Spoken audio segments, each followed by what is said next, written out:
কোনো রাজনৈতিক দলের নির্বাচনে অংশগ্রহণ করা বা অংশগ্রহণ না করা এটা তাদের রাজনৈতিক সিদ্ধান্ত, কিন্তু সেই সিদ্ধান্ত কতটুকু যুক্তিসঙ্গত সেটা অবশ্যই প্রশ্নের অবতারণা রাখে। যারা ক্ষমতার রাজনীতি করে, অর্থাৎ ক্ষমতায় যেতে চায় অথবা ক্ষমতায় থাকতে চায়, তারা কিন্তু নির্বাচন বর্জন আমি মনে করি তাদের জন্যে কোনোভাবেই ইতিবাচক নয়। কারণ নির্বাচন ছাড়া ক্ষমতায় যাওয়ারও কোনো সুযোগ নেই, নির্বাচন ছাড়া ক্ষমতায় থাকারও কোনো সুযোগ নেই। তাই নির্বাচনকেই একমাত্র আপনি আন্দোলন করতে পারেন, সরকার বিরোধী আন্দোলন করতে পারেন, কিন্তু সরকার বিরোধী আন্দোলন করে আপনি যদি জনগণকে সাথে নিয়ে যদি সরকারের পতন ঘটাতে পারেন সেটি একটি ভিন্ন কথা, যেটা 1990 সালে যেভাবে হয়েছিল।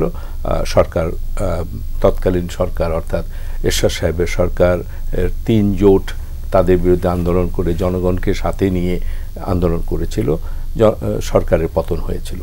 1996 সালে 15ই ফেব্রুয়ারি যে ভোটারবিহীন নির্বাচন বিএনপি করেছিল, তার বিরুদ্ধে আজকে যিনি প্রধানমন্ত্রী তিনি তখন বিরোধী দলে আছেন, তিনি আন্দোলন করে জনগণকে সাথে নিয়ে সরকারকে পদত্যাগ করতে বাধ্য করেছিলেন। তো বিএনপি যে আন্দোলন করেছে, বিএনপির আন্দোলনের কোনো যাকে বলে ধারাবাহিকতা আমরা দেখতে পাই না। যেমন ধরেন 14 সালে বিএনপি আন্দোলন করলো নির্বাচন সরকার পতনের, এবং জ্বালানি পোড়ানি হলো, জনগণের যথেষ্ট ক্ষয়ক্ষতি হয়েছে, তারপরে তারা নির্বাচন করেনি। 14 সালে নির্বাচন বানচালের বা নির্বাচন বয়কটের মধ্যে দিয়ে বানচালের আহ্বান জানিয়েছিলেন, সেটাও তারা করতে পারেননি। হঠাৎ করে এসে দেখলাম আবার 2019 সালে তারা নির্বাচনে অংশগ্রহণ করলেন। কেন অংশগ্রহণ করলেন সেটাও কিন্তু স্পষ্ট নয়। সেই নির্বাচনেও তারা পরবর্তীকালে তারা বললেন যে এই নির্বাচন সুষ্ঠু হয়নি।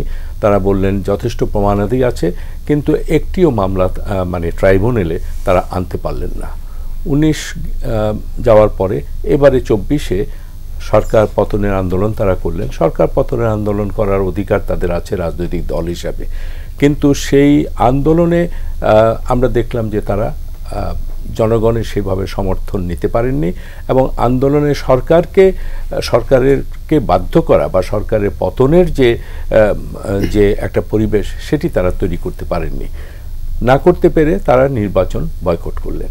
এখন নির্বাচন বয়কট করে নির্বাচন তো থেমে থাকেনি, নির্বাচন হয়ে গিয়েছে এবং সরকার গঠন হয়েছে, পার্লামেন্ট বসেছে এবং দেশ পরিচালনা হচ্ছে। তো এই নির্বাচন বয়কট করে তারা কি অর্জন করলেন সেটা কিন্তু দেখতে হবে। কোনো যাকে বলে বয়কট করে বা বিসর্জন দিয়ে প্রত্যাখ্যান করে অর্জন করাটা খুবই কঠিন।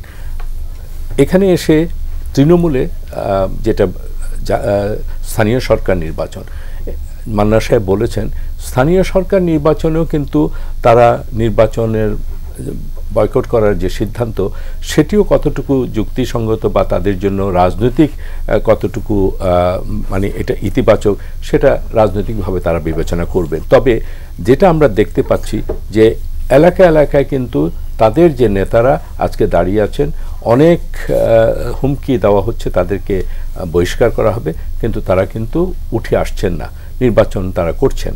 কারণ নির্বাচন করছেন এই কারণের জন্য যে নির্বাচন যদি না করেন ওই এলাকায় তার নেতাকর্মীদের সাথে তার সম্পর্ক থাকবে না এবং জনগণের সাথে তার সংশ্লিষ্টতা থাকবে না, অর্থাৎ তিনি কিন্তু আস্তে আস্তে কিন্তু তিনি জনবিচ্ছিন্ন হয়ে যাবেন।